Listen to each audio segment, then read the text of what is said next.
Lijepi pozdrav svima. Moje ime je Hrvoje Šelimber, a tema ovog videa je kružni luk i njegov središnji kut. Kad govorimo o kružnom luku, trebamo znati njegovu definiciju. Kružni luk je dio kružnice omeđen dvijema točkama. Ovdje treba pripaziti na sljedeće. Kad na kružnici odaberemo dvije točke, mi smo na taj način kružnicu podijelili na dva kružna luka. U zadatku je potrebno označiti onaj kružni luk koji se zapravo i traži. Što se tiče središnjeg kuta, sam njegov naziv nam govori gdje se nalazi vrh tog kuta, u središtu kružnice. Zato se on i naziva središnji kut. Ovdje treba paziti na iste stvari kao i kod kružnog luka. Kad iz središta povučemo dva polupravca, dakle dva kraka, mi smo na taj način dobili i dva kuta. Potrebno je na neki način obilježiti koji kut se u zadatku traži.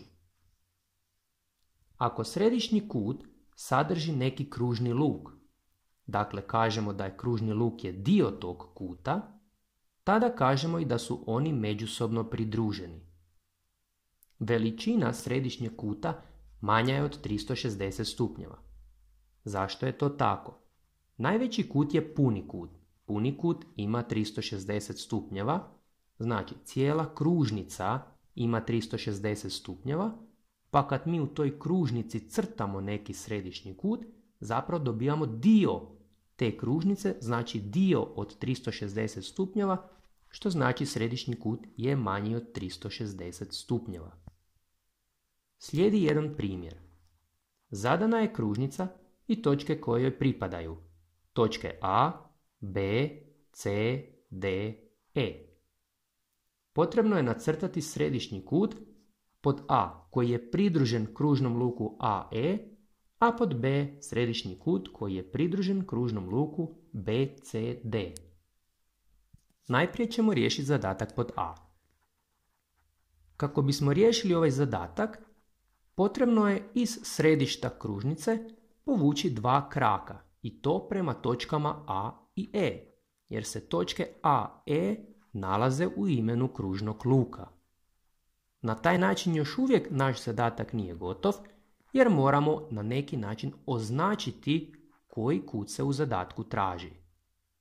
Označavamo onaj dio kuta u kojem nisu druge točke iz zadatka. Znači, naš kut ima samo točke E i A koje se nalaze na krakovima, a između njih nemamo nijednu drugu točku. U B zadatku ime kružnog luka sadrži tri slova B, C i D. Znamo da svaki kut ima dva kraka, znači ne možemo spojiti središte sa sve tri točke. E sad, koje točke ćemo spojiti sa središtem? Uvijek spajamo prvu i posljednju točku. Dakle, u našem slučaju središte ćemo spojiti s točkom B i točkom D. Znači sa skroz lijevom točkom imena i skroz desnom točkom imena. Kada smo povukli krakove iz središta prema točkama B i D, još uvijek je potrebno označiti na koji kut mislimo. Tu sada ima ulogu i srednja točka, točka C u našem primjeru. Mi bojamo ili crtkamo ili na neki drugi način označavamo onu stranu u kojoj se nalazi točka C. Možete vidjeti u ovom zadatku kako su crvene linije gore desno tamo gdje se zapravo nalazi točka C, dok su točke A i E ostale s druge strane, dakle one ne spadaju u traženi kut. Da ponovimo, središnji kut koji je pridružen kružnom luku sa tri slova radimo tako da spojimo središte sa skroz lijevom i skroz desnom točkom u imenu kružnog luka i tada obojamo onaj dio koji sadrži srednje slovo u imenu kružnog luka. Kružni luk ima svoju kutnu mjeru, znači ima veličinu kuta kojem pripada. Ona je potpuno jednake veličine kao i veličina njemu pridruženog središnjeg kuta. Ovdje imate oznake kako označavamo kutnu mjeru kružnog luka i kako se označava veličina središnjeg kuta. Sada imamo jedan kratki primjer. Ako znamo, na primjer, veličinu središnjeg kuta koja može iznositi 50 stupnjeva, a treba odrediti kutnu mjeru njemu pripadnog kružnog luka, onda će i ta kutna mjera kružnog luka iznositi 50 stupnjeva, jer su jednake. Ovdje vrijedi obrnuto, da smo imali zadanu kutnu mjeru kružnog luka recimo 70 stupnjeva, a traži se veličina njemu pripadnog središnjeg kuta, tada bi i taj središnji kut imao 70 stupnjeva, jer su jednaki. U primjeru 2 imamo zadan sljedeći crtež.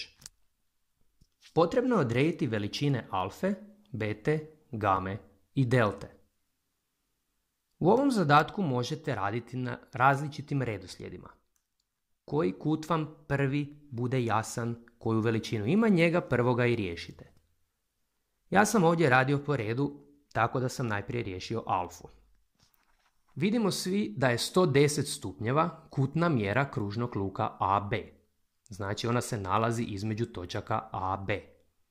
Alfa je njemu pripadni središnji kut, što znači da bi ona trebala imati jednaku veličinu kao i kutna mjera tog kružnog luka. Dakle, alfa ima potpuno jednaku veličinu kao i ovih 110 stupnjeva. Zbog toga, znači, alfa je 110 stupnjeva. 60 stupnjeva je veličina središnjeg kuta iz središta prema B i C. B i C je kružni luk koji je pridružen tom središnjem kutu od 60 stupnjeva, što znači da beta i 60 stupnjeva moraju biti jednake veličine. Znači beta ima 60 stupnjeva. Gama i delta su jednaki, zato što je gama pripadna središnjem kutu delta. E sad, nemamo ni jedan ni drugi kut, dakle nemamo njihove veličine. Ako znamo da cijela kružnica ima 360 stupnjeva, a dijelovi te kružnice, dakle kružni luk od 110 stupnjeva znamo i znamo veličinu kružnog luka koji je označen sa beta, to je 60 stupnjeva, zbrojimo 110 stupnjeva i 60 stupnjeva, te vidimo koliko nam još nedostaje do 360 stupnjeva, dakle do punog kuta. Drugi način je da od 360 stupnjeva oduzmemo 110 stupnjeva i još oduzmemo 60 stupnjeva. U svakom slučaju ćemo dobiti 190 stupnjeva.